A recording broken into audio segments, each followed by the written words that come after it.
Treasure Island by Robert Louis Stevenson. Part 5, My Sea Adventure. Chapter 22, How My Sea Adventure Began. There was no return of the mutineers, not so much as another shot out of the woods. They had got their rations for that day, as the captain put it, and we had the place to ourselves and a quiet time to overhaul the wounded and get dinner. Squire and I cooked outside in spite of the danger, and even outside we could hardly tell what we were at, for horror of the loud groans that reached us from the doctor's patients. Out of the 8 men who had fallen in the action, only 3 still breathed. That one of the pirates who had been shot at the loophole, Hunter and Captain Smollett. And of these, the first 2 were as good as dead. The mutineer indeed died under the doctor's knife, and Hunter, do what we could, never recovered consciousness in this world. He lingered all day, breathing loudly like the old buccaneer at home in his apoplectic fit, but the bones of his chest had been crushed by the blow and his skull fractured in falling, and sometime in the following night, without sign or sound, he went to his Maker. As for the captain, his wounds were grievous indeed, but not dangerous. No organ was fatally injured. Anderson's ball, for it was Job that shot him first, had broken his shoulder blade and touched the lung, not badly. The second had only torn and displaced some muscles in the calf. He was sure to recover, the doctor said, but in the meantime, and for weeks to come, he must not walk nor move his arm, nor so much as speak, when he could help it. My own accidental cut across the knuckles was a flea bite. Dr. Livesey patched it up with plaster and pulled my ears for me into the bargain.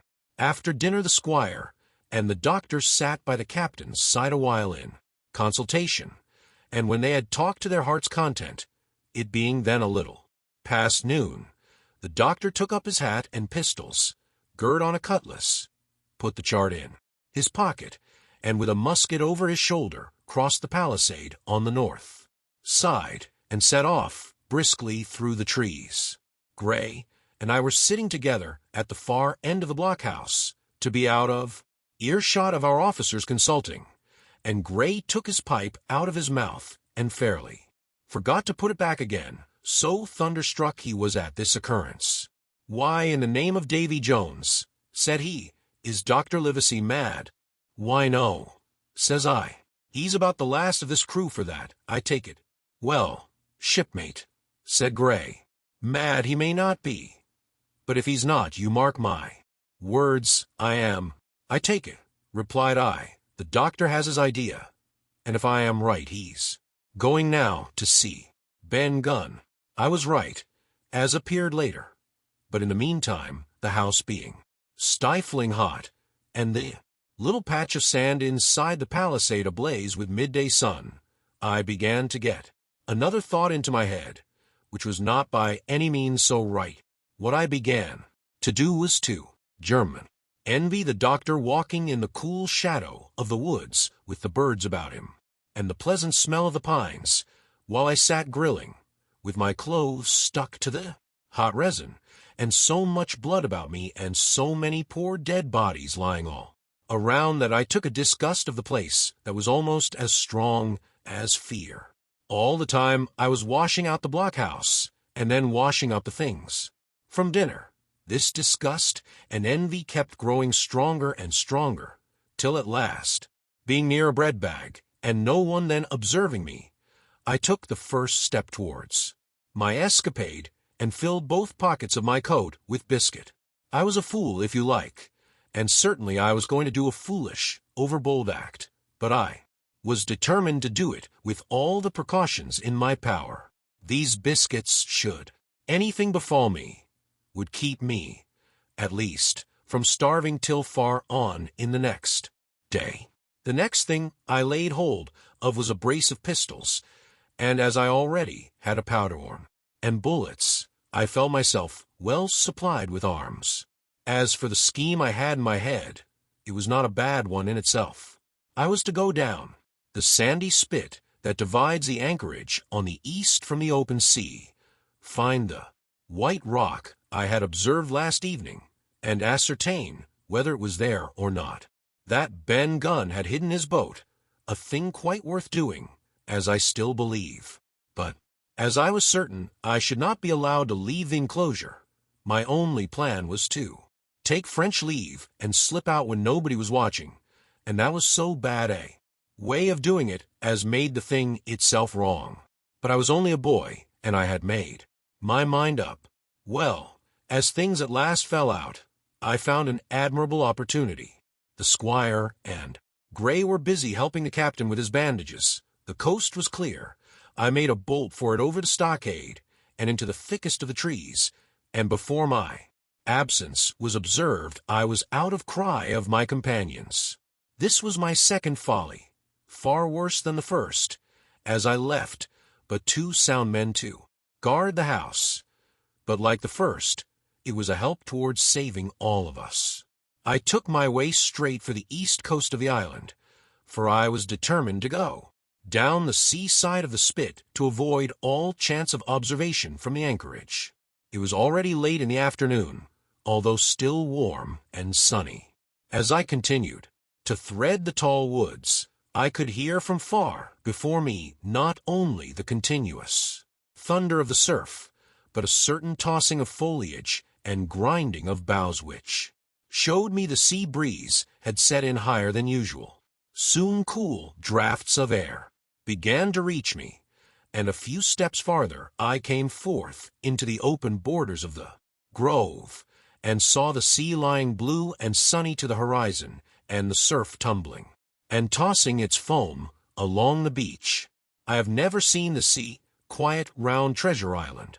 The sun might blaze overhead, the air be without a breath, the surface smooth and blue, but still these great rollers would be running along all the external coast, thundering by day and night, and I scarce believe there is one spot in the island where a man would be out of earshot of their noise. I walked along beside the surf with great enjoyment, till, thinking I was now got far enough to the south, I took the cover of some thick bushes and crept warily up to the ridge of the spit. Behind me was the sea, in front the anchorage. The sea breeze, as though it had the sooner blown itself out by its unusual violence, was already at an end. It had been succeeded by light, variable airs from the south and southeast, carrying great banks of fog, and the anchorage, under lee of Skeleton Island, lay still and leaden as when first we entered it. The Hispaniola, in that unbroken mirror, was exactly portrayed from the truck to the waterline, the Jolly Roger hanging from her peak. Alongside lay one of the gigs, silver in the stern sheets. Him I could always recognize, while a couple of men were leaning over the stern bulwarks, one of them with a red cap, the very rogue that I had seen some hours before Stridelegs.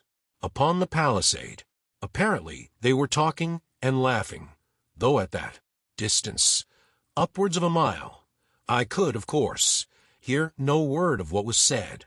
All at once there began the most horrid, unearthly screaming, which at first startled me badly, though I had soon remembered the voice of Captain Flint, and even thought I could make out the bird by her bright plumage as she sat perched upon her master's wrist.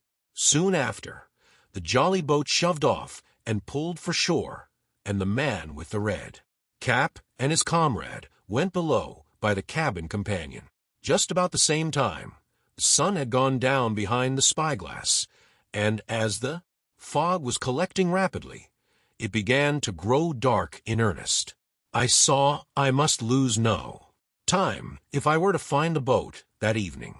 The white rock, visible enough above the brush, was still some eighth of a mile further down the spit, and it took me a goodish while to get up with it, crawling, often on all fours, among the scrub.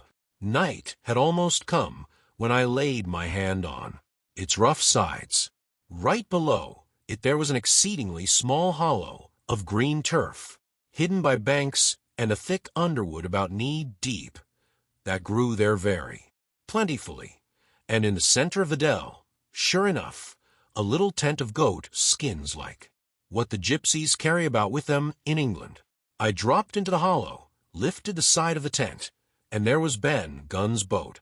Homemade if ever anything was homemade, a rude, lopsided framework of tough wood, and stretched upon that a covering of goat skin, with the hair inside. The thing was extremely small, even for me, and I can hardly imagine that it could have floated with a full-sized man. There was one thwart set as low as possible, a kind of stretcher in the bows, and a double paddle for propulsion. I had not then seen a coracle, such as the ancient Britons made, but I have seen one since, and I can give you no fairer idea of Ben Gunn's boat than by saying it was like the first and the worst coracle ever made by man. But the great advantage of the coracle it certainly possessed, for it was exceedingly light and portable. Well, now that I had found the boat, you would have thought I had had enough of truantry for once, but in the meantime I had taken another notion and become so obstinately fond of it that I would have carried it out, I believe, in the teeth of Captain Smollett himself. This was to slip out under cover of the night, cut the Hispaniola adrift, and let her go ashore where she fancied. I had quite made up my mind that the mutineers, after their repulse of the morning, had nothing nearer their hearts than to up anchor and away to sea. This, I thought, it would be a fine thing to prevent, and now that I had seen how they left their watchmen unprovided with a boat, I thought it might be done with little risk. Down I sat to wait for darkness, and made a hearty meal of biscuit. It was a night out of 10,000 for my purpose. The fog had now buried all heaven. As the last rays of daylight dwindled and disappeared, absolute blackness settled down on Treasure Island, and when, at last, I shouldered the coracle and groped my way stumblingly out of the hollow where I had supped, there were but 2 points visible on the whole anchorage. One was the great fire on shore, by which the defeated pirates lay carousing in the swamp. The other, a mere blur of light upon the darkness, indicated the position of the anchored ship. She had swung round to the ebb.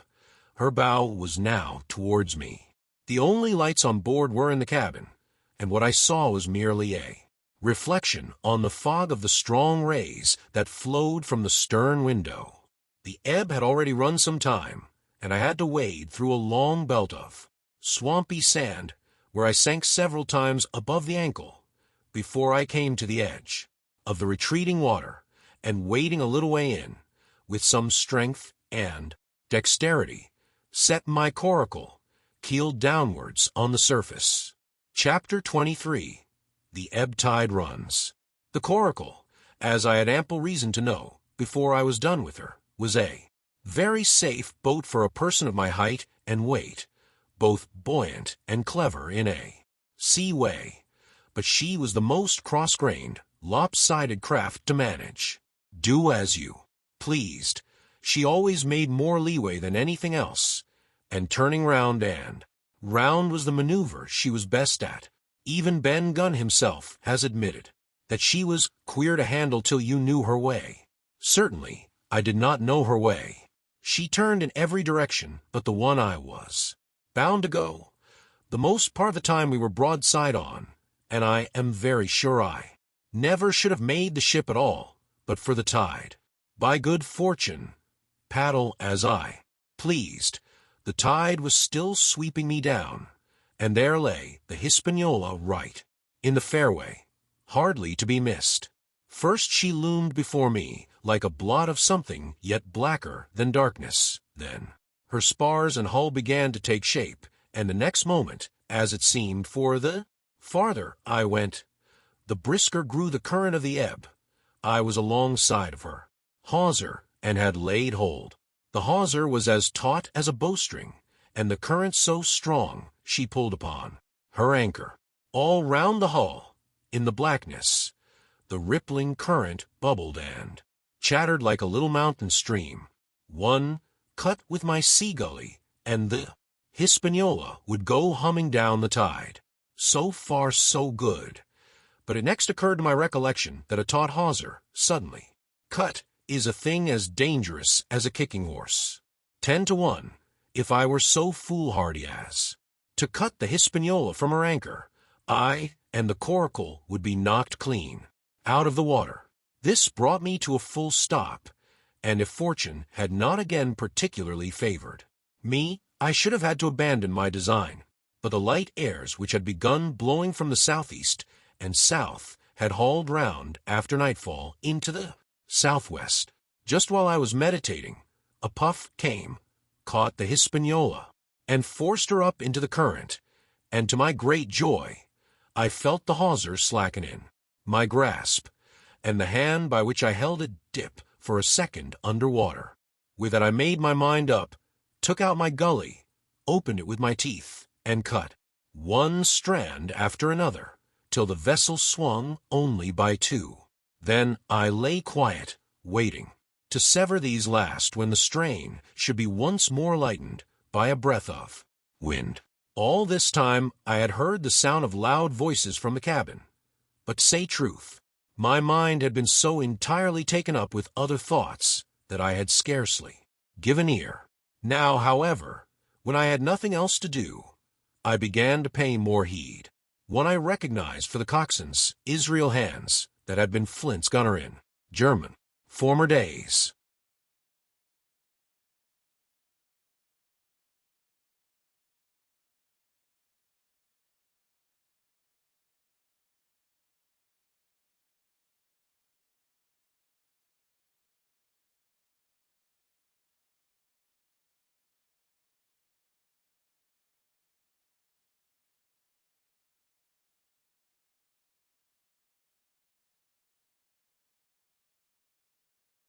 The other was, of course, my friend the red nightcap. Both men were plainly the worse of drink, and they were still drinking, for even while I was listening, one of them, with a drunken cry, opened the stern window and threw out something which I divined to be an empty bottle. But they were not only tipsy. It was plain that they were furiously angry.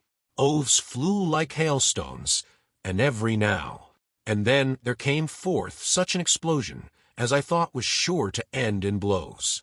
But each time the quarrel passed off, and the voices grumbled lower for a while, until the next crisis came and in its turn passed away without result.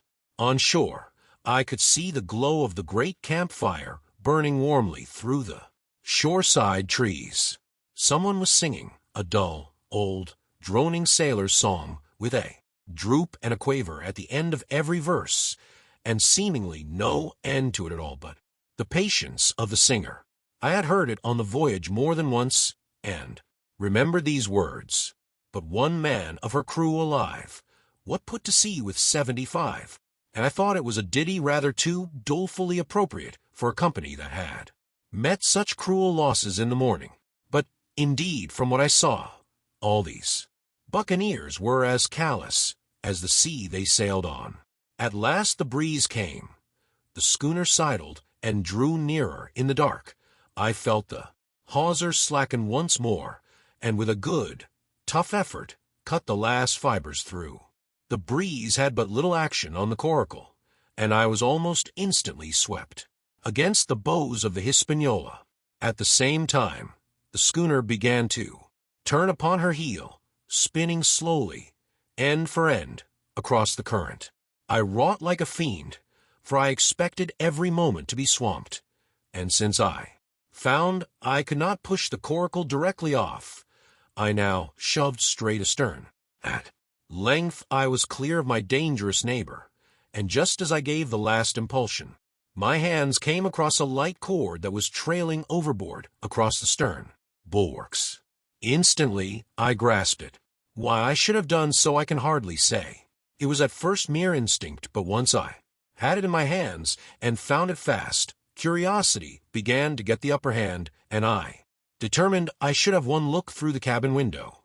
I pulled in hand over hand on the cord, and when I judged myself near enough, rose at infinite risk to about half my height, and thus commanded the roof and a slice of the interior of the cabin.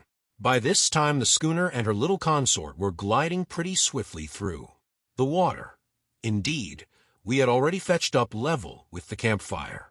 The ship was talking, as sailors say, loudly, treading the innumerable ripples with an incessant, weltering splash, and until I got my eye above the window-sill, I could not comprehend why the watchman had taken no alarm. One glance, however, was sufficient, and it was only one glance that I durst take from that unsteady skiff. Showed me hands and his companion locked together in deadly wrestle, each with a hand upon the other's throat. I dropped upon the thwart again, none too soon, for I was near overboard. I could see nothing for the moment but these two furious, encrimsoned faces swaying together under the smoky lamp, and I shut my eyes to let them grow once more familiar with the darkness. The endless ballad had come to an end at last, and the whole diminished company about the campfire had broken into the chorus I had heard so often. 15 men on the dead man's chest, yo-ho-ho, and a bottle of rum. Drink and the devil had done for the rest, yo-ho-ho, and a bottle of rum. I was just thinking how busy drink and the devil were at that very moment in the cabin of the Hispaniola, when I was surprised by a sudden lurch of the coracle. At the same moment, she yawed sharply and seemed to change her course. The speed in the meantime had strangely increased. I opened my eyes at once. All round me were little ripples, combing over with a sharp, bristling sound and slightly phosphorescent. The Hispaniola herself, a few yards in whose wake I was still being whirled along, seemed to stagger in her course, and I saw her spars toss a little against the blackness of the night. Nay, as I looked longer, I made sure she also was wheeling to the southward. I glanced over my shoulder, and my heart jumped against my ribs. There, right behind me, was the glow of the campfire. The current had turned at right angles, sweeping round along with it the tall schooner and the little dancing coracle, ever quickening, ever bubbling higher, ever muttering louder. It went spinning through the narrows for the open sea. Suddenly the schooner in front of me gave a violent yaw, turning, perhaps, through 20 degrees, and almost at the same moment one shout followed another from on board.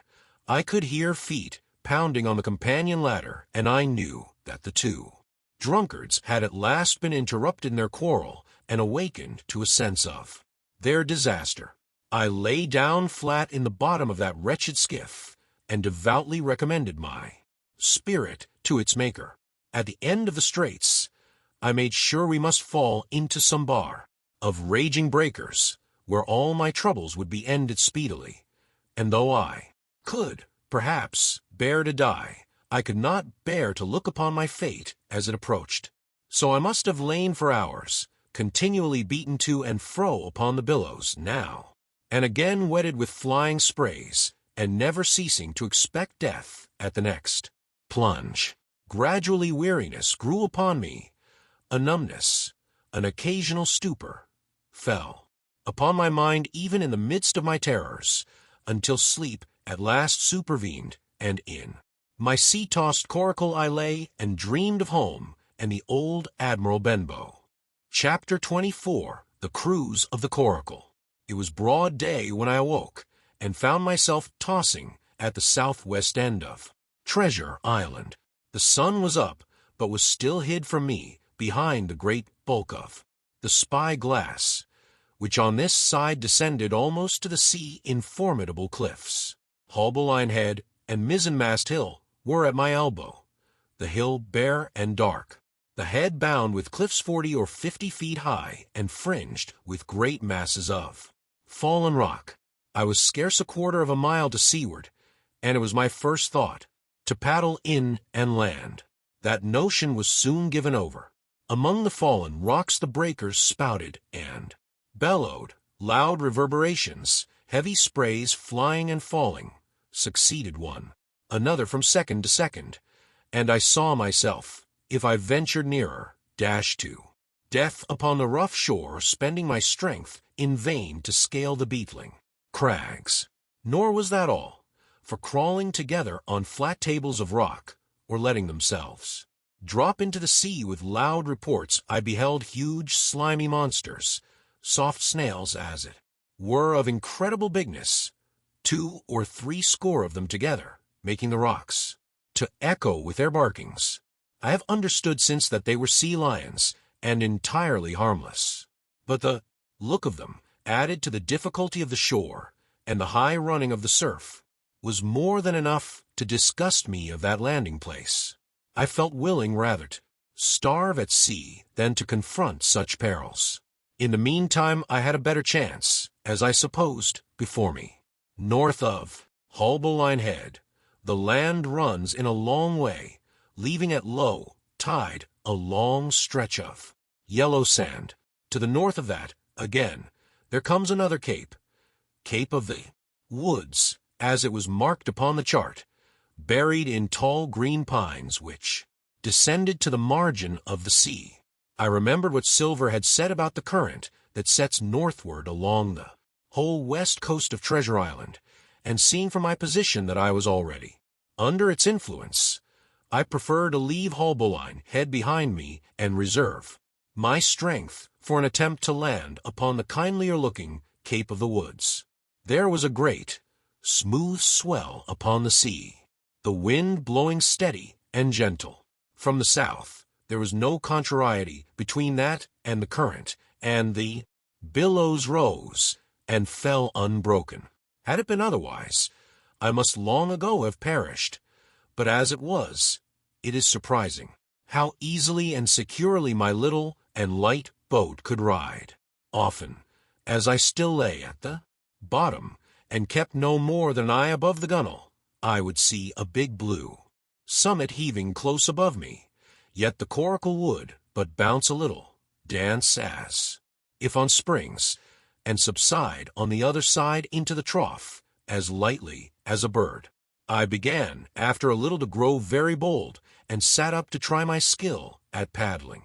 But even a small change in the disposition of the weight will produce violent changes in the behavior, German, of a coracle, and I had hardly moved before the boat, giving up at once her gentle, dancing movement, ran straight down a slope of water so steep that it made me giddy, and struck her nose with a spout of spray deep into the side of the next wave. I was drenched and terrified, and fell instantly back into my old position, whereupon the coracle seemed to find her head again, and led me as softly as before among the billows.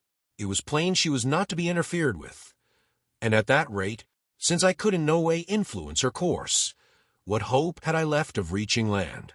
I began to be horribly frightened, but I kept my head for all that. First moving with all care, I gradually bailed out the coracle with my sea cap. Then, getting my eye once more above the gunwale, I set myself to study how she managed to slip so quietly through the rollers. I found each wave, instead of the big, smooth, glossy mountain it looks from shore or from a vessel's deck, was for all the world like any range of hills on dry land, full of peaks and smooth places and valleys. The coracle, left to herself, turning from side to side, threaded, so to speak, her way through these lower parts, and avoided the steep slopes and higher, toppling summits of the wave. Well, now, thought I to myself, it is plain I must lie where I am and not disturb the balance. But it is plain also that I can put the paddle over the side, and from time to time, in smooth places, give her a shove or two towards land. No sooner thought upon than done. There I lay on my elbows in the most trying attitude, and every now and again gave a weak stroke or two to turn her head to shore. It was very tiring and slow work, yet I did visibly gain ground, and as we drew near the Cape of the Woods, though I saw I must infallibly miss that point, I had still made some 100 yards of easting. I was, indeed, close in. I could see the cool, green treetops swaying together in the breeze, and I felt sure I should make the next promontory without fail. It was high time, for I now began to be tortured with thirst. The glow of the sun, from above, its thousand-fold reflection from the waves, the sea water that fell and dried upon me, caking my very lips with salt, combined to make my throat burn and my brain ache. The sight of the trees so near at hand had almost made me sick with longing, but the current had soon carried me past the point, and, as the next reach of sea opened out, I beheld a sight that changed the nature of my thoughts. Right in front of me, not half a mile away, I beheld the Hispaniola under sail. I made sure, of course, that I should be taken, but I was so distressed for want of water that I scarce knew whether to be glad or sorry at the thought, and long before I had come to a conclusion, surprise had taken entire possession of my mind, and I could do nothing but stare and wonder. The Hispaniola was under her mainsail and 2 jibs, and the beautiful white canvas shone in the sun like snow or silver. When I first sighted her, all her sails were drawing. She was lying a course about north-west, and I presumed the men on board were going round the island on their way back to the anchorage. Presently, she began to fetch more and more to the westward, so that I thought they had sighted me and were going about in chase. At last, however, she fell right into the wind's eye, was taken dead, aback, and stood there a while helpless, with her sails shivering. "Clumsy fellows," said I, "they must still be drunk as owls." And I thought how Captain Smollett would have set them skipping.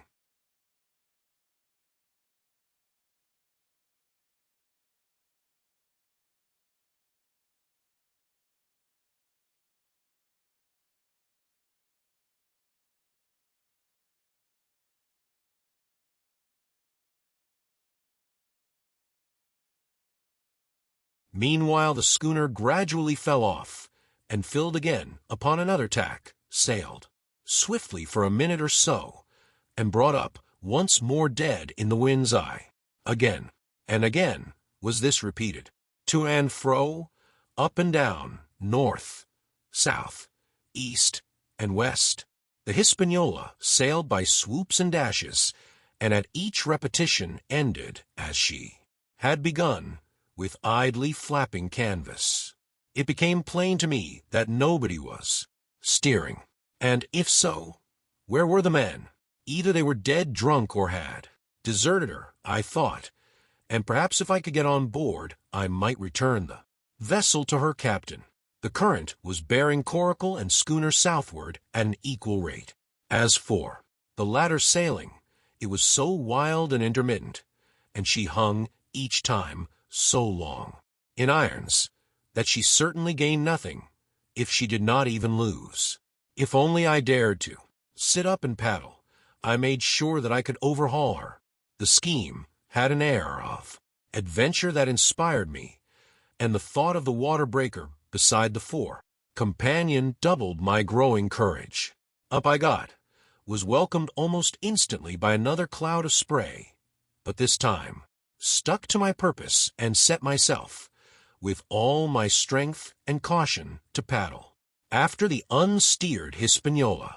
Once I shipped a sea so heavy that I had to stop and bail, with my heart fluttering like a bird, but gradually I got into the way of the thing and guided my coracle among the waves, with only now and then a blow upon her bows and a dash of foam in my face. I was now gaining rapidly on the schooner. I could see the brass glisten on the tiller as it banged about, and still no soul appeared upon her decks. I could not choose but suppose she was deserted. If not, the men were lying drunk below, where I might batten them down, perhaps, and do what I chose with the ship. For some time she had been doing the worst thing possible for me, standing still. She headed nearly due south, yawing, of course, all the time. Each time, she fell off, her sails partly filled, and these brought her in a moment right to the wind again. I have said this was the worst thing possible for me, for helpless as she looked in this situation, with the canvas cracking like cannon and the blocks trundling and banging on the deck, she still continued to run away from me, not only with the speed of the current, but by the whole amount of her leeway, which was naturally great. But now, at last, I had my chance. The breeze fell for some seconds, very low, and, the current gradually turning her, the Hispaniola revolved slowly round her center and at last presented me her stern, with the cabin window still gaping open, and the lamp over the table still burning on into the day. The mainsail hung, drooped like a banner. She was stock-still, but for the current.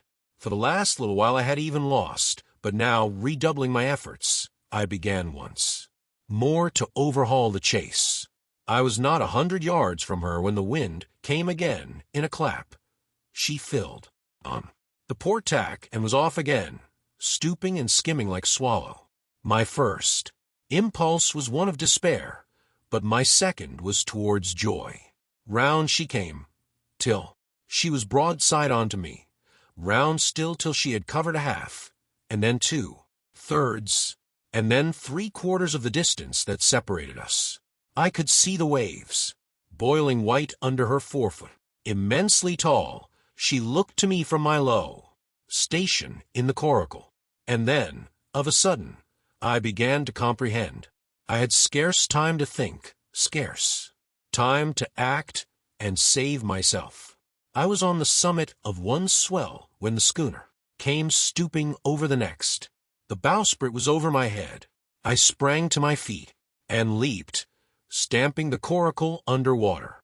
With one hand I caught the jib boom, while my foot was lodged between the stay and the brace, and as I still clung there, panting, a dull blow told me that the schooner had charged down upon and struck the coracle, and that I was left without retreat on the Hispaniola. Chapter 25. I Strike the Jolly Roger. I had scarce gained a position on the bowsprit when the flying jib flapped and filled. Upon the other tack, with a report like a gun, the schooner trembled to her keel. Under the reverse, but next moment, the other sails still drawing, the jib flapped back again and hung idle. This had nearly tossed me off into the sea, and now I lost no time, crawled back along the bowsprit, and tumbled head foremost on the deck. I was on the lee side of the forecastle, and the main sail, which was still drawing, concealed from me a certain portion of the after deck. Not a soul was to be seen. Planks, which had not been swabbed since the mutiny, bore the print of many feet, and an empty bottle, broken by the neck, tumbled to and fro like a live thing in the scuppers. Suddenly the Hispaniola came right into the wind. The jibs behind me cracked. Aloud, the rudder slammed to. The whole ship gave a sickening heave and shudder, and at the same moment the main boom swung inboard, the sheet groaning in the blocks, and showed me the lee after deck. There were the 2 watchmen, sure enough, red cap on his back, as stiff as a handspike, with his arms stretched out like those of a crucifix, and his teeth showing through his open lips. Israel hands propped against the bulwarks, his chin on his chest, his hands lying open before him on the deck, his face as white, under its tan, as a tallow candle. For a while the ship kept bucking and sidling like a vicious horse, the sails filling, now on one tack, now on another, and the boom swinging to and fro till the mast groaned aloud under the strain. Now and again, too, there would come a cloud of light sprays over the bulwark, and a heavy blow of the ship's bows against the swell. So much heavier weather was made of it by this great-rigged ship than by my homemade, lopsided coracle, now gone to the bottom of the sea. At every jump of the schooner, Redcap slipped to and fro, but what was ghastly to behold, neither his attitude nor his fixed teeth-disclosing grin, was anyway disturbed by this rough usage. At every jump, too, Hans appeared still more to sink into himself and settle down upon the deck, his feet sliding ever the farther out, and the whole body canting towards the stern, so that his face became, little by little, hid from me, and at last I could see nothing beyond his ear and the frayed ringlet of one whisker. At the same time, I observed, around both of them, splashes of dark blood upon the planks, and began to feel sure that they had killed each other in their drunken wrath. While I was thus looking and wondering, in a calm moment, when the ship was still, Israel Hands turned partly round, and with a low moan writhed himself back to the position in which I had seen him first. The moan, which told of pain and deadly weakness, and the German way in which his jaw hung open, went right to my heart. But when I remembered the talk I had overheard from the apple barrel, all pity left me. I walked aft until I reached the mainmast. "Come aboard, Mr. Hands," I said, ironically. He rolled his eyes round heavily, but he was too far gone to express surprise. All he could do was to utter one word, "Brandy." It occurred to me there was no time to lose, and dodging the boom as it once more lurched across the deck, I slipped aft and down the companion stairs into the cabin. It was such a scene of confusion as you can hardly fancy. All the lock-fast places had been broken open in quest of the chart. The floor was thick with mud where ruffians had sat down to drink or consult after waiting in the marshes round their camp. The bulkheads, all painted in clear white and beaded round with gilt, bore a pattern of dirty hands. Dozens of empty bottles clinked together in corners to the rolling of the ship. One of the doctor's medical books lay open on the table, half of the leaves gutted out, I suppose, for pipe lights. In the midst of all this the lamp still cast a smoky glow, obscure and brown as umber. I went into the cellar. All the barrels were gone, and of the bottles a most surprising number had been drunk out and thrown away. Certainly, since the mutiny began, not a man of them could ever have been sober. Foraging about, I found a bottle with some brandy left for Hans, and for myself I routed out some biscuit, some pickled fruits, a great bunch of raisins, and a piece of cheese. With these I came on deck, put down my own stock behind the rudderhead, and well out of the coxswain's reach, went forward to the water breaker, and had a good deep drink of water, and then, and not till then, gave Hans a brandy. He must have drunk a gill before he took the bottle from his mouth. Said he, "By thunder, but I wanted some o' that." I had sat down already in my own corner, and begun to eat, much hurt. I asked him. He grunted, or rather, I might say, he barked. If that doctor was aboard, he said, I'd be right enough in a couple of turns, but I don't have no manner of luck, you see, and that's what's the matter with me. As for that swab, he's good and dead, he is, he added, indicating the man with the red cap. He wore no seaman anyhow. And where mought you have come from? Well, said I, I've come aboard to take possession of this ship, Mr. Hands, and you'll please regard me as your captain until further notice. He looked at me sourly enough, but said nothing. Some of the color had come back into his cheeks, though he still looked very sick and still continued to slip out and settle down as the ship banged about. By the by, I continued, I can't have these colors, Mr. Hands, and by your leave, I'll strike 'em. Better none than these. And again, dodging the boom, I ran to the color lines, handed down their cursed black flag, and chucked it overboard. God save the king, said I, waving my cap, and there's an end to Captain Silver.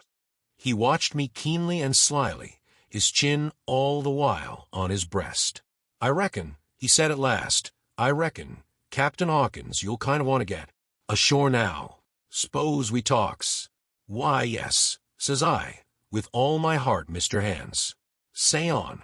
And I went back to my meal with a good appetite. This man, he began, nodding feebly at the corpse. O'Brien were his name, a rank Irelander. This man, and me got the canvas on her, meaning for to sail her back. Well, he's dead now. He is as dead as bilge. And who's to sail this ship? I don't see. Without I gives you a hint, you ain't that man, as far as I can tell. Now, look here. You gives me food and drink, and a old scarf, or ankshere, to tie my wound. Up, you do, and I'll tell you how to sail her, and that's about square all round, I take. I'll tell you one thing, says I. I'm not going back to Captain Kidd's anchorage. I mean to get into North Inlet, and beach her quietly there. To be sure you did, he cried. Why, I ain't sich an infernal lubber after all. I can. See? Can I? I've tried my fling. I have. And I've lost. And it's you has the wind of me. North Inlet. Why, I haven't no seats, nigh. I'd help you sail her up to execution. Dock by thunder. So I would. Well, as it seemed to me, there was some sense in this. We struck our bargain on the spot. In 3 minutes, I had the Hispaniola sailing easily before the wind, along the coast of Treasure Island, with good hopes of turning the northern point ere noon, and beating down again as far as North Inlet before high water, when we might beach her safely and wait till the subsiding tide permitted us to land. Then I lashed the tiller and went below to my own chest, where I got a soft silk handkerchief of my mother's. With this, and with my aid, Hans bound up the great, bleeding stab he had received in the thigh, and after he had eaten a little and had a swallow or two more of the brandy, he began to pick up visibly, sat straighter up, spoke louder and clearer, and looked in every way another man. The breeze served us admirably. We skimmed before it like a bird, the coast of the island flashing by, and the view changing every minute. Soon we were past the high lands and bowling beside low, sandy country, sparsely dotted with dwarf pines, and soon we were beyond that again, and had turned the corner of a rocky hill that ends the island on the north. I was greatly elated with my new command, and pleased with the bright, sunshiny weather and these different prospects of the coast. I had now plenty of water and good things to eat, and my conscience, which had smitten me hard for my desertion, was quieted by the great conquest I had made. I should, I think, have had nothing left me to desire but for the eyes of the coxswain as they followed me derisively about the deck, and the odd smile that appeared continually on his face. It was a smile that had in it something both of pain and weakness, a haggard old man's smile, but there was, besides that, a grain of derision, a shadow of treachery in his expression as he craftily watched and watched and watched me at my work.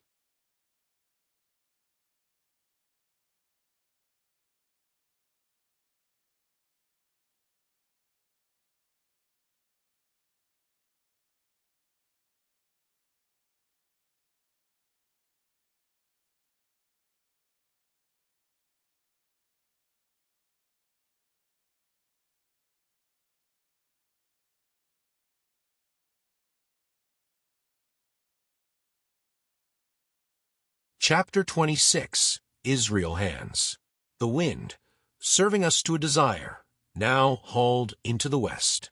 We could run so much, the easier from the northeast corner of the island to the mouth of the North Inlet.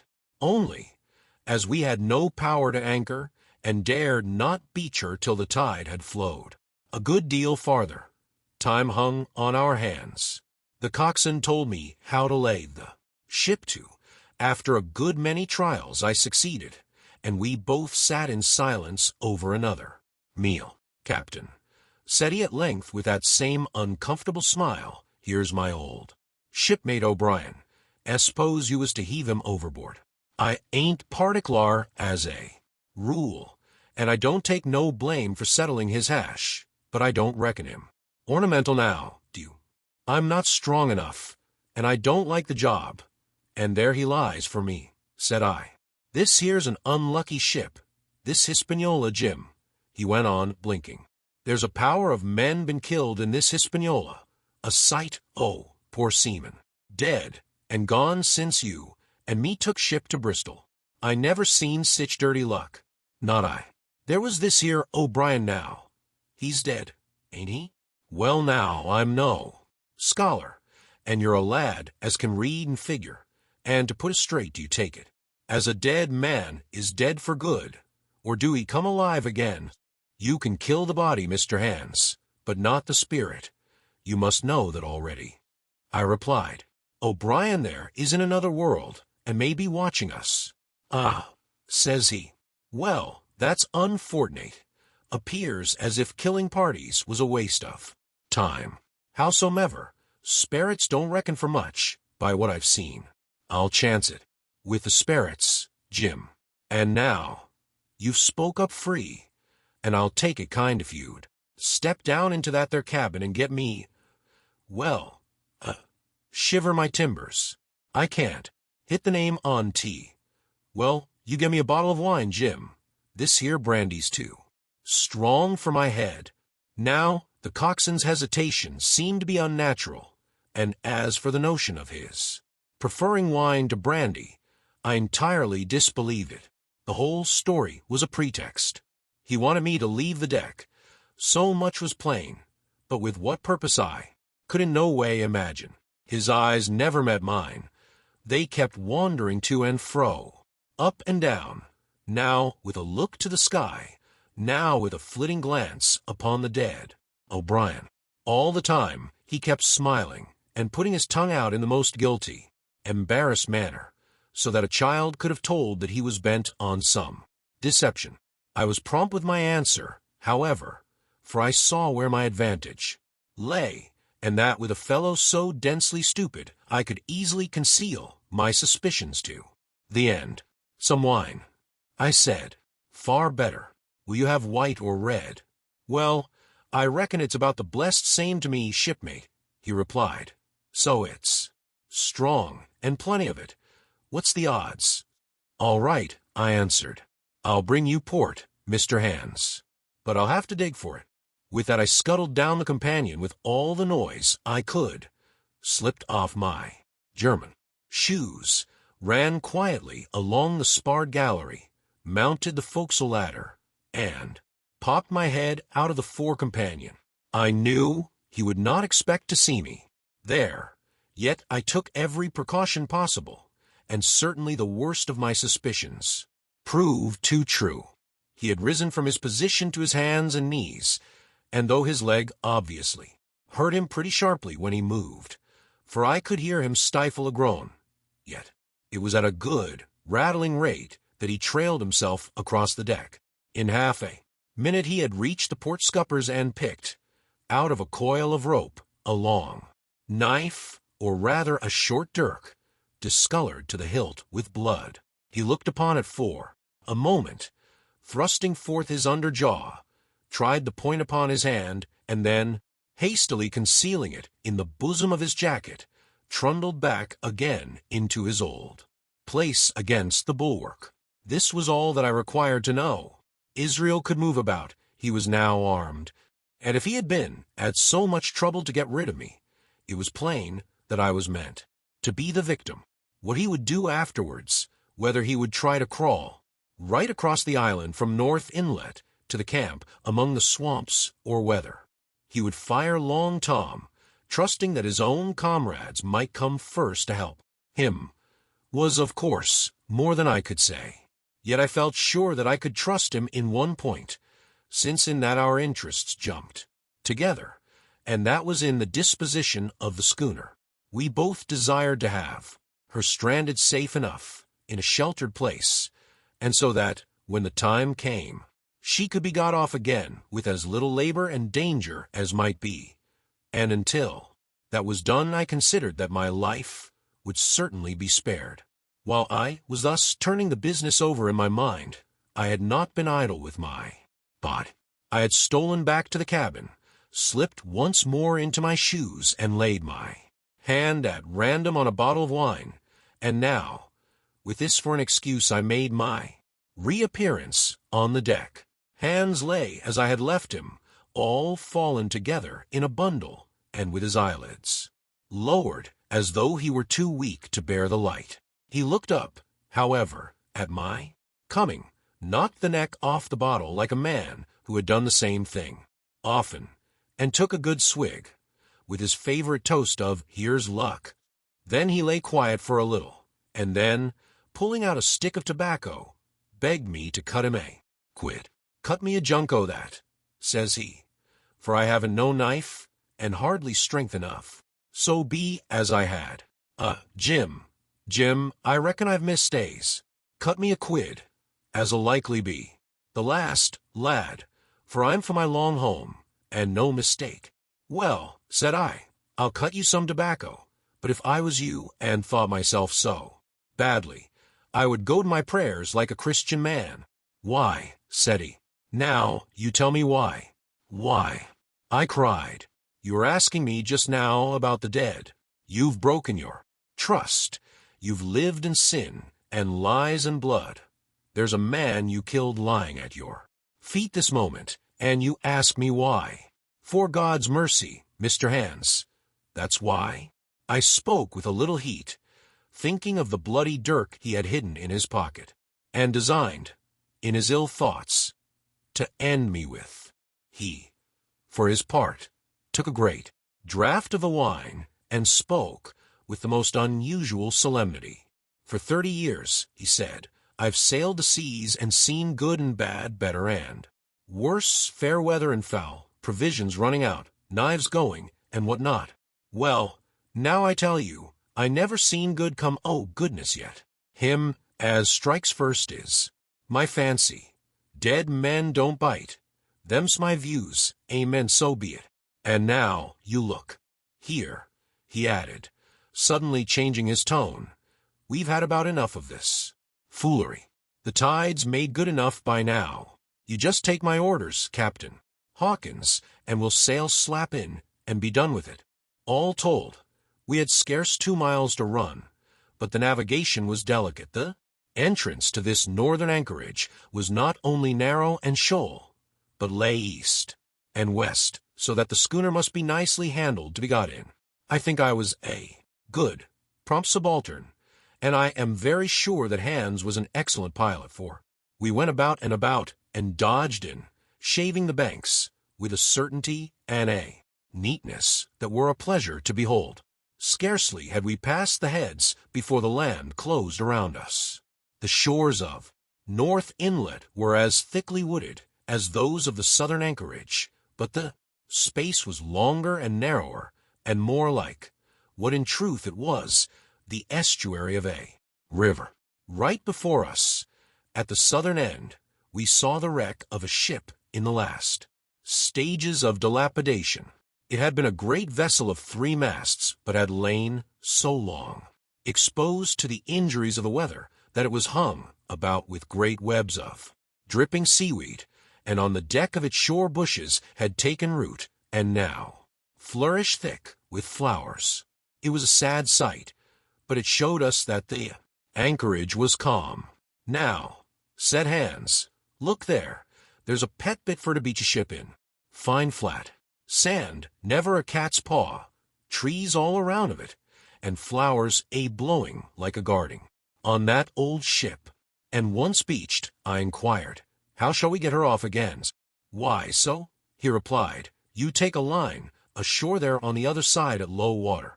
Take a turn about one of them big pines, bring it back, take a turn around the capstan, and lie to for the tide.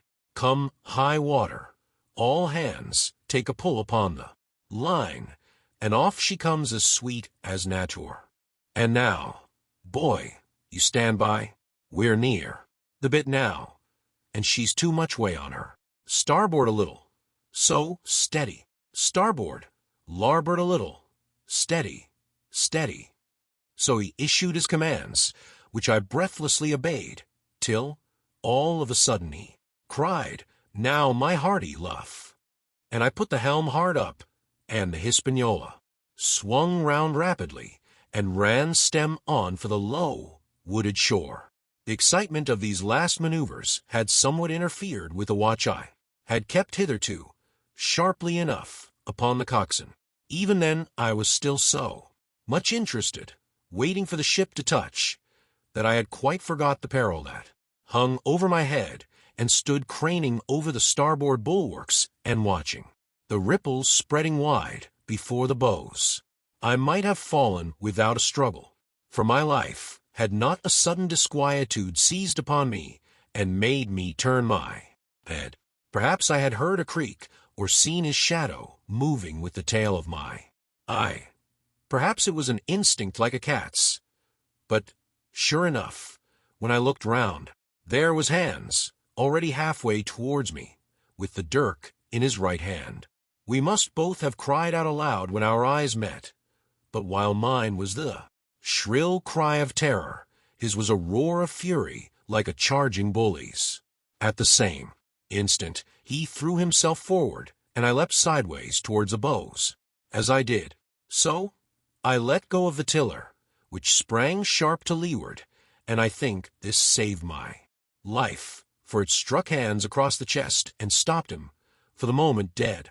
Before he could recover, I was safe out of the corner where he had me trapped, with all the deck to dodge about. Just forward of the mainmast I stopped, drew a pistol from my pocket, took a cool aim, though he had already turned and was once more coming directly after me, and drew the trigger. The hammer fell, but there followed neither flash nor sound. The priming was useless with sea water. I cursed myself for my neglect. Why had not I long before reprimed and reloaded my only weapons? Then I should not have been, as now, a mere fleeing sheep before this butcher. Wounded as he was, it was wonderful how fast he could move, his grizzled hair tumbling over his face, and his face itself as red as a red ensign with his haste and fury. I had no time to try my other pistol, nor indeed much inclination, for I was sure it would be useless. One thing I saw plainly: I must not simply retreat before him, or he would speedily hold me boxed into the bows, as a moment since he had so nearly boxed me in the stern. Once so caught, and 9 or 10 inches of the bloodstained dirk would be my last experience on this side of eternity. I placed my palms against the mainmast, which was of a goodish bigness, and waited, every nerve upon the stretch. Seeing that I meant to dodge, he also paused, and a moment or two passed in feints on his part and corresponding movements upon mine. It was such a game as I had often played at home about the rocks of Black Hill Cove, but never before, you may be sure, with such a wildly beating heart as now.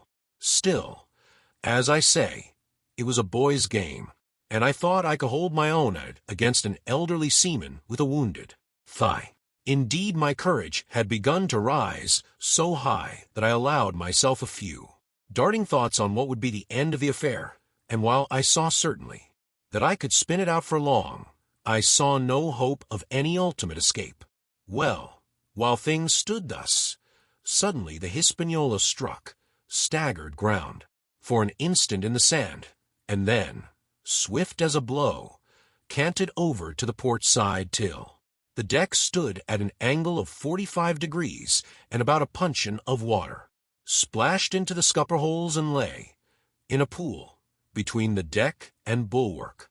We were both of us capsized in a second, and both of us rolled, almost together, into the scuppers, the dead redcap, with his arms still spread out, tumbling stiffly after us. So near were we, indeed, that my head came against the coxswain's foot with a crack that made my teeth rattle. Blow and all, I was the first afoot again, for Hans had got involved with the dead body. The sudden canting of the ship had made the deck no place for running on. I had to find some new way of escape, and that upon the instant, for my foe was almost touching me. Quick as thought, I sprang into the mizzen shrouds, rattled up hand over hand, and did not draw breath till I was seated on the crosstrees. I had been saved by being prompt. The dirk had struck not half a foot below me as I pursued my upward flight, and there stood Israel Hands with his mouth open and his face upturned to mine, a perfect statue of surprise and disappointment. Now that I had a moment to myself, I lost no time in changing the priming of my pistol, and then, having one ready for service, and to make assurance doubly sure, I proceeded to draw the load of the other and recharge it afresh from the beginning. My new employment struck Hands all of a heap. He began to see the dice going against him, and after an obvious hesitation, he also hauled himself heavily into the shrouds, and with the dirk in his teeth, began slowly and painfully to mount. It cost him no end of time and groans to haul his wounded leg behind him, and I had quietly finished my arrangements before he was much more than a third of the way up. Then, with a pistol in either hand, I addressed him. "One more step, Mr. Hands," said I, "and I'll blow your brains out. Dead men don't bite, you know," I added with a chuckle. He stopped instantly. I could see by the working of his face that he was trying to think, and the process was so slow and laborious that, in my newfound security, I laughed aloud. At last, with a swallow or two, he spoke, his face still wearing the same expression of extreme perplexity. In order to speak, he had to take the dagger from his mouth, but in all else he remained unmoved. "Jim," says he, "I reckon we're fouled, you and me, and we'll have to sign articles. I'd have had you but for that there lurch, but I don't have no luck, not I, and I reckon I'll have to strike, which comes hard, you see, for a master mariner to a ship's. Yunker like you, Jim." I was drinking in his words and smiling away, as conceited as a cock upon a wall, when, all in a breath, back went his right hand over his shoulder. Something sang, like an arrow through the air. I felt a blow, and then a sharp pang, and there I was, pinned by the shoulder to the mast. In the horrid pain and surprise of the moment, I scarce can say it was by my own volition, and I am sure it was without a conscious aim. Both my pistols went off, and both escaped out of my hands. They did not fall alone. With a choked cry, the coxswain loosed his grasp upon the shrouds, and plunged head first into the water. Chapter 27. Pieces of 8. Owing to the can of the vessel, the masts hung far out over the water, and from my perch on the crosstrees I had nothing below me but the surface of the bay. Hands, who was not so far up, was in consequence nearer to the ship, and fell between me and the bulwarks. He rose once to the surface in a lather of foam and blood, and then sank again for good.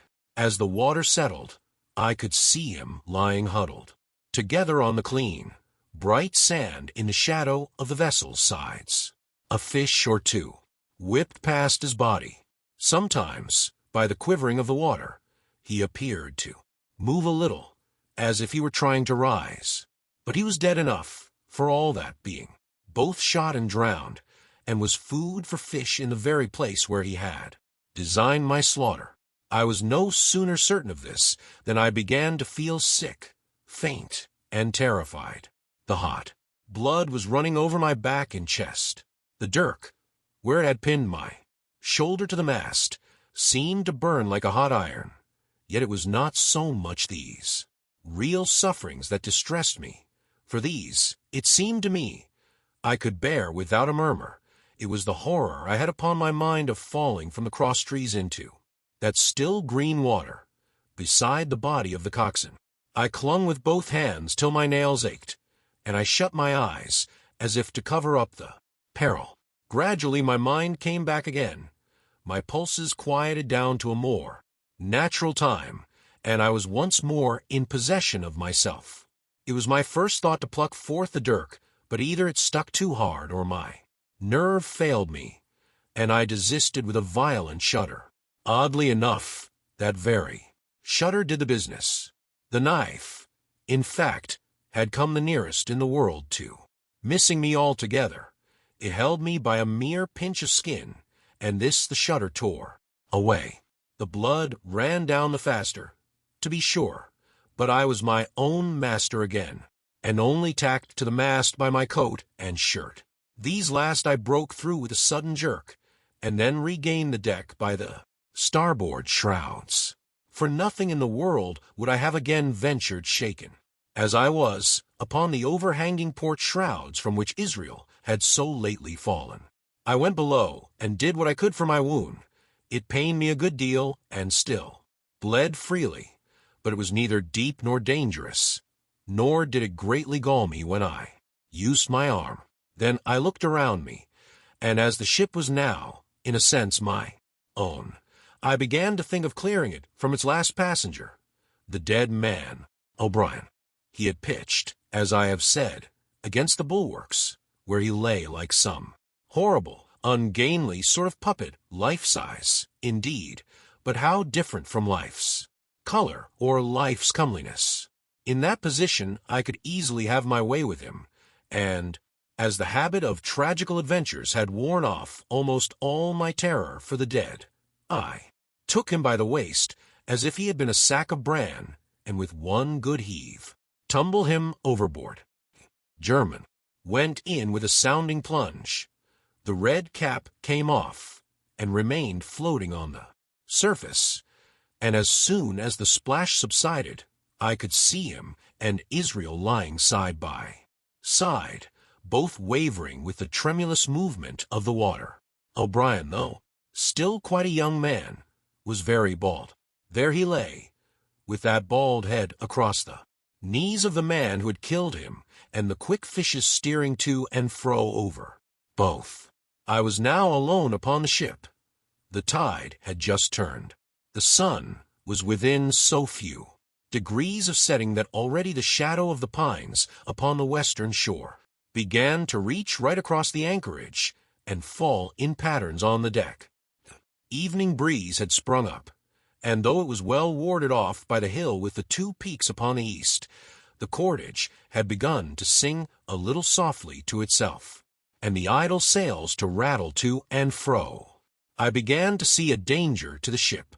The jibs I speedily doused and brought tumbling to the deck, but the mainsail was a harder matter.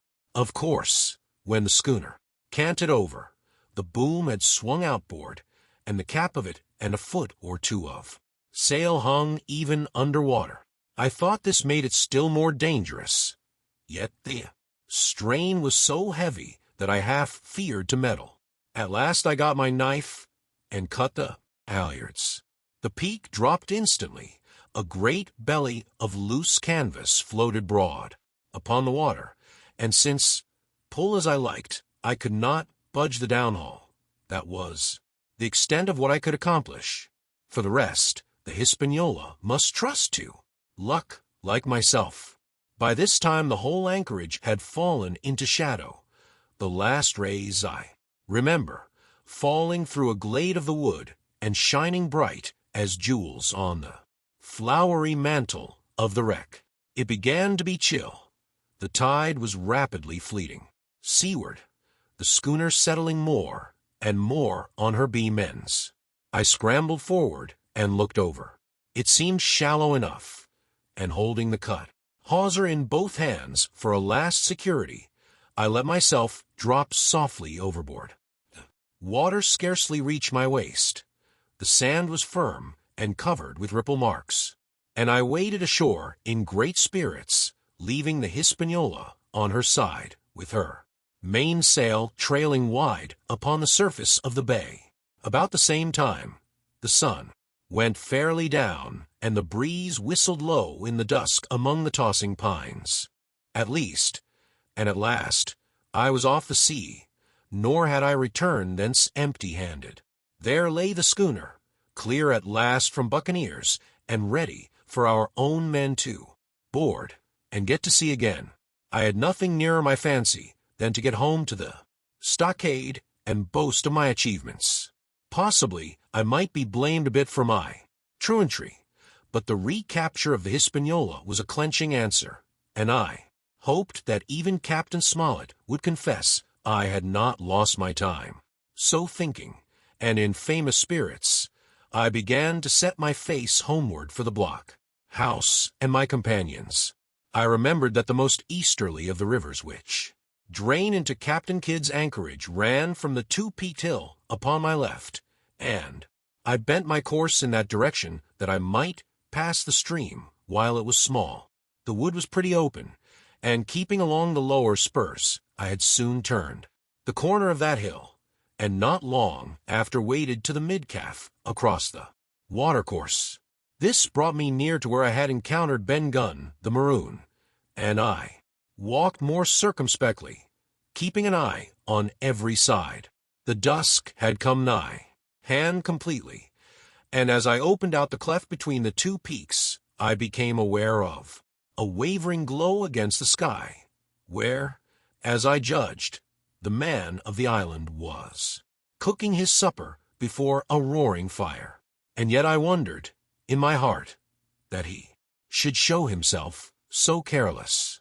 For if I could see this radiance, might it not reach the eyes of Silver himself where he camped upon the shore, among the marshes? Gradually the night fell blacker. It was all I could do to guide myself even roughly towards my destination, the double hill behind me and the spyglass on my right hand loomed faint and fainter. The stars were few and pale, and in the low ground, where I wandered, I kept tripping among bushes and rolling into sandy pits. Suddenly a kind of brightness fell about me. I looked up. A pale glimmer of moonbeams had alighted on the summit of the spyglass, and soon after I saw something broad and silvery moving low down behind the trees, and knew the moon had risen. With this to help me, I passed rapidly over what remained to me of my journey, and, sometimes walking, sometimes running, impatiently drew near to the stockade. Yet, as I began to thread the grove that lies before it, I was not so thoughtless but that I slacked my pace and went a trifle warily. It would have been a poor end of my adventures to get shot down by my own party in mistake. The moon was climbing higher and higher. Its light began to fall here and therein, masses through the more open districts of the wood, and right in front of me a glow of a different color appeared among the trees. It was red and hot, and now and again it was a little darkened, as it were, the embers of a bonfire smoldering. For the life of me, I could not think what it might be. At last I came right down upon the borders of the clearing. The western end was already steeped in moonshine. The rest, and the blockhouse itself, still lay in a black shadow checkered with long silvery streaks of light. On the other side of the house an immense fire had burned itself into clear embers and shed a steady red reverberation, contrasted strongly with the mellow paleness of the moon. There was not a soul stirring, nor a sound beside the noises of the breeze. I stopped, with much wonder in my heart, and perhaps a little terror also. It had not been our way to build great fires. We were, indeed, by the captain's orders, somewhat niggardly of firewood, and I began to fear that something had gone wrong. While I was absent, I stole round by the eastern end, keeping close in shadow, and at a convenient place, where the darkness was thickest, crossed the palisade. To make assurance surer, I got upon my hands and knees and crawled, without a sound, towards the corner of the house. As I drew nearer, my heart was suddenly and greatly lightened. It is not a pleasant noise in itself, and I have often complained of it at other times, but just then it was like music to hear my friends snoring together so loud and peaceful in their sleep. The sea cry of the watch, that beautiful all's well, never fell more reassuringly on my ear. In the meantime, there was no doubt of one thing: they kept an infamous bad watch. If it had been Silver and his lads that were now creeping in on them, not a soul would have seen daybreak. That was what it was, thought I, to have the captain wounded, and again I blamed myself sharply for leaving them in that danger with so few to mount guard. By this time I had got to the door and stood up. All was dark within, so that I could distinguish nothing by the eye. As for sounds, there was the steady drone of the snorers and a small occasional noise of flickering or pecking that I could in no way account for. With my arms before me, I walked steadily in. I should lie down in my own place, I thought with a silent chuckle, and enjoy their faces when they found me in the morning. My foot struck something yielding. It was a sleeper's leg, and he turned and groaned, but without awaking. And then, all of a sudden, a shrill voice broke forth out of the darkness. Pieces of 8, pieces of 8, pieces of 8, pieces of 8, pieces of 8, and so forth, without pause or change, like the clacking of a tiny mill. Silver's green parrot, Captain Flint. It was she whom I had heard pecking at a piece of bark. It was she, keeping better watch than any human being, who thus announced my arrival with her wearisome refrain. I had no time left me to recover. At the sharp, clipping tone of the parrot, the sleepers awoke and sprang up, and with a mighty oath, the voice of Silver cried, "Who goes?" I turned to run, struck violently against one person, recoiled, and ran full into the arms of a second, who for his part closed upon and held me tight. "Bring a torch, Dick," said Silver when my capture was thus assured. And one of the men left the log house and presently returned with a lighted brand.